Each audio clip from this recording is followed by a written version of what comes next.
So, full disclosure, a while back, I had this idea of covering NBA basketball for the Intellivision in a more tongue-in-cheek manner. I'd build it up as this brand new basketball game that was going to challenge NBA 2K, and at the time NBA Live as well, and then smash cut to footage of this game from over 40 years ago.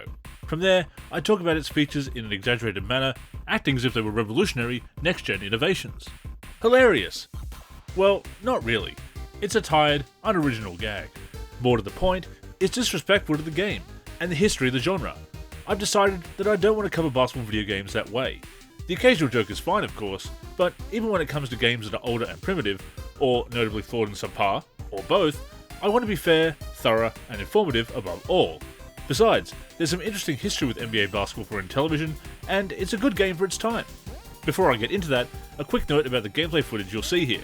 While I actually own a working Intellivision, and a copy of NBA basketball, for the purposes of optimal visual quality, I'm using footage captured from the emulated version that was included in the Intellivision Lives compilation for PlayStation 2. Programmed by Ken Smith with graphics by Dave James, NBA basketball was released in 1980. Needless to say, it's far from the most sophisticated representation of the sport nowadays. It's 3-on-3 basketball, on a court that's small enough to fit on the screen without scrolling.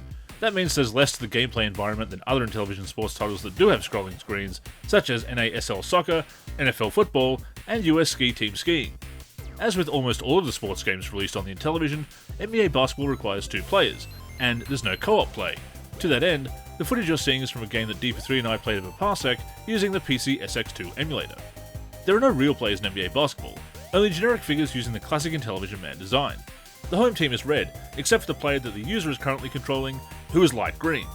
The visiting team is dark green, with the user control player highlighted in black. If you're red-green colorblind, it's probably very confusing to say the least. NBA basketball can be played at 3 different speeds: fast, medium fast, and slow. It incorporates real rules, albeit simplified and with a few changes that represent technological limitations. There are 4 12-minute quarters with an accelerated clock and a jump ball beginning each quarter, with the winner of the jump ball being determined at random. There's a 24-second shot clock that resets every time a pass is made, so in theory, a single possession can potentially last several minutes. There are no fouls or free throws, but the ball can go out of bounds on an errant pass.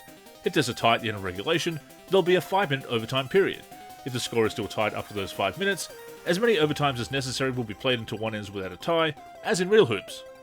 Though it was released in 1980, its development predates the adoption of the 3-point line in the NBA, so all baskets count for 2 points.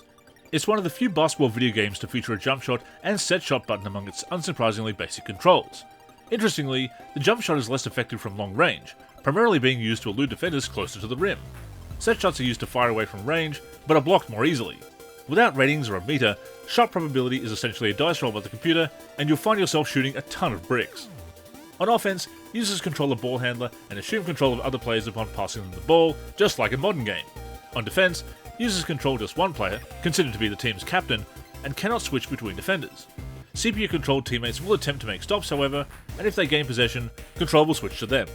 Although you can manually jump to block, steals are all interception-based, either by catching a pass or running into the ball handler. Passing in NBA basketball is unlike any modern hoops title. Rather than a single pass button to move the ball between teammates, the game used buttons 1 through 9 on the Intellivision's telephone-like controller. Each button corresponds to an area of the half court, so the ball is passed in a general direction, and the nearest player will either receive the pass from their teammate or intercept it for a steal if they're a defender. If the ball isn't caught, it goes out of bounds, resulting in a turnover. And that's basically it for how the game is played. There's no season or tournament mode, just head-to-head once-off showdowns between 2 users. Of course, that doesn't mean you can't keep track of your wins or stage your own tournaments. You'll just be doing all the work. It's a straightforward, yet also impressively detailed hoops game for the era. It can be fun to mess around with today, though you'd probably have to be an elder millennial or older to appreciate the primitive gameplay, especially with some of its quirky controls. So that's NBA basketball in a nutshell, but we're not quite done here. We've also got some noteworthy trivia to cover.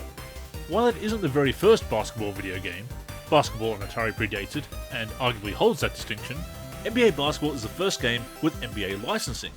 Back then, it didn't mean the inclusion of real players, quite obviously, but carrying the NBA branding did allow it to stand out. Also, while you only need to look at the graphics to recognise it as ancient in video game terms, and put into perspective how far basketball video games have come, there are some fun numbers that further illustrate that. NBA basketball, the entire game, is 4 kilobytes in size. For comparison, the original thumbnail image for this very video was 677 kilobytes in size, or around 169 times bigger than the game the video is about. we can take this even further. There are 47 files for NBA 2K23 PC that are smaller than 4 kilobytes, individually and in total. The next smallest file, the manifest file, is currently 117 megabytes. That's 29,250 times larger than NBA Basketball. With the latest patch, the executable file for NBA 2K23 PC is 130 megabytes, 32,500 times larger. And, just for fun, the entirety of NBA 2K23 PC currently weighs in at 131.6 gigabytes, or 32,900,000 times larger than all of the data on the NBA Basketball cartridge. As crazy as those numbers might seem, and while they highlight just how detailed and sophisticated basketball video games have become, it's impressive that 4 kilobytes worth of code can produce a recognizable and playable game of virtual basketball. It's why I abandoned my original idea of an April Fool's style video about the game. Games like NBA Basketball were designed for technology that pales in comparison to what developers have at their disposal now, and yet they made it work, and created something really fun. I wouldn't say that the Intellivision is unknown, but it's often overshadowed by the Atari 2600 and the early Nintendo and Sega consoles when it comes to video game nostalgia. Even though I was born in 1984, the year after the infamous video game crash and the end of Intellivision's original run under Mattel Electronics, it was actually the first console that I ever played. Yes, its controls are weird and the games are primitive, but there are some true classics among them. The fact that it also boasts the very first NBA licensed game is some noteworthy virtual hardware trivia. In 1987, Steve Eninger and Dave Warhol developed a new game for the Intellivision, now produced and distributed by INTV Corporation, who had acquired the rights to the console and games from Mattel in 1984 following the video game crash, called Slam Dunk Super Pro Basketball. Based on NBA Basketball, it added a single-player option as well as other features such as dunks, assembling a 5-man squad from a group of fictional players that had ratings based on statistics, and the ability to call timeout. It's worthy of a retrospective of its own, but that's a story for another day. It's easy to make a joke about a game like NBA Basketball, or Basketball for Atari, by comparing them to games that came out decades later. The genre had to start somewhere though, and though the tech of the time naturally presented several limitations, they packed some impressive detail into a 4 kilobyte cartridge. It's also noted as having sold well over 500,000 copies. For what it's worth, VG Charts lists NBA Live 19 as only selling around 300,000 copies, some 38 years later. Even if that number for NBA Live 19 is inaccurate or outdated, a lot of people got their hands on NBA Basketball back in the 80s. Is NBA Basketball my first choice for retro hoops gaming? Well, no, but I definitely appreciate it, and it's still fun to experience an important landmark in basketball video game history.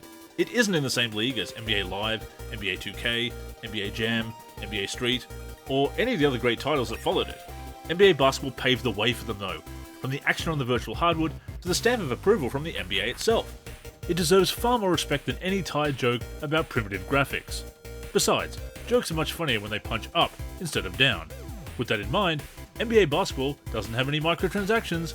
Just saying.